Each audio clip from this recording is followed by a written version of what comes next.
The Middle English period ranges from 1066 AD to 1340 AD. It begins with the Norseman conquest of Anglo-Saxon England in 1066 AD and ends with the beginning of the Age of Chaucer in 1340 AD. This period is divided into two subdivisions.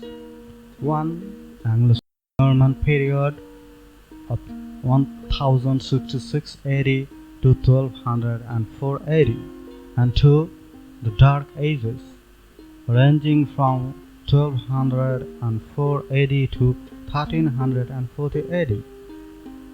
At 1066 AD, the last Anglo-Saxon king Harold was defeated to the Duke of Normandy William. Thus began the Anglo-Norman period in England. The Norsemen were the Vikings of Scandinavia. They first defeated the French and they had admixture with the French before arriving to the English land. These mixed tribes had important three major things to England. Number one, strong Roman traditions. Number two, French language spoken by armies and soldiers. And number three, the literature of metrical romances and strong verse forms.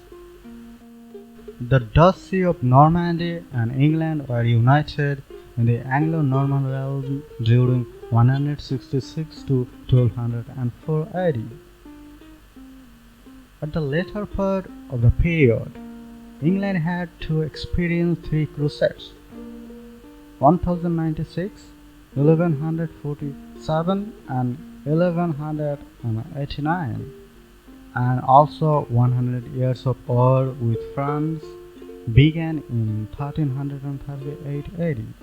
Perhaps these incidents made the English life insecure and the later part of the Middle English period of 1204 to 1340 remained dark.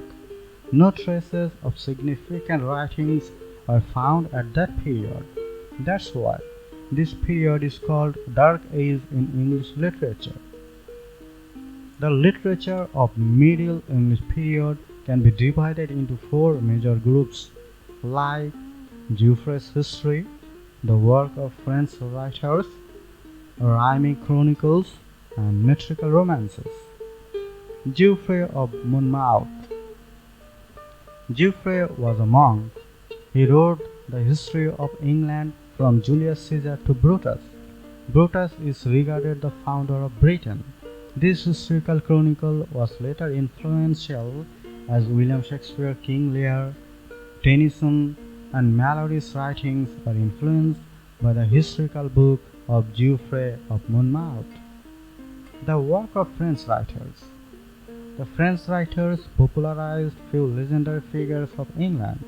Some stories were existing in England at the time, like the tale of King Arthur and the Round Table, the story of few more Celtic heroes.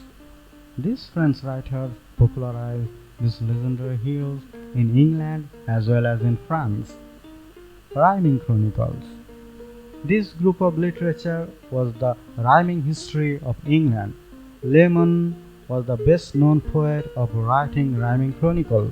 Brut is the rhyming history of Lemon, where he began the story from the destruction of Troy, then the flight of Enid from Italy, and then the founding of Britain by Brut, the grandson of Enid, and the description of Arthur of this Round Table and the establishment of England by the hand of King Arthur.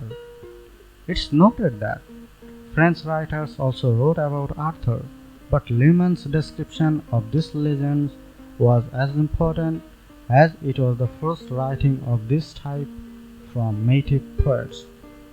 Metrical romances. The Norsemen first brought these types of writing to England.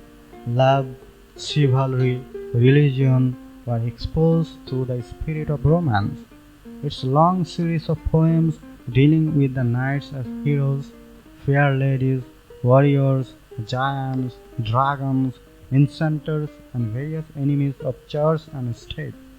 These metrical romances had four subcategories. Number A. Matter of France. Number B. Matter of Greece and Rome. Number C. Matter of England. And the last one, Matter of Britain. In the matter of Greece and Rome, this cycle involves the story of Alexander the Great and the fall of Troy. In the matter of England, this cycle involves the story of Robin Hood. And in the matter of Britain, this cycle involves the story of King Arthur and his Knights of Round Table. Along with these literary categories, few varied forms of lyrics and ballads were found. The Pearl and the Owl and the Nightingale are two of the lyric poems which has brought elegiac and didactic tones.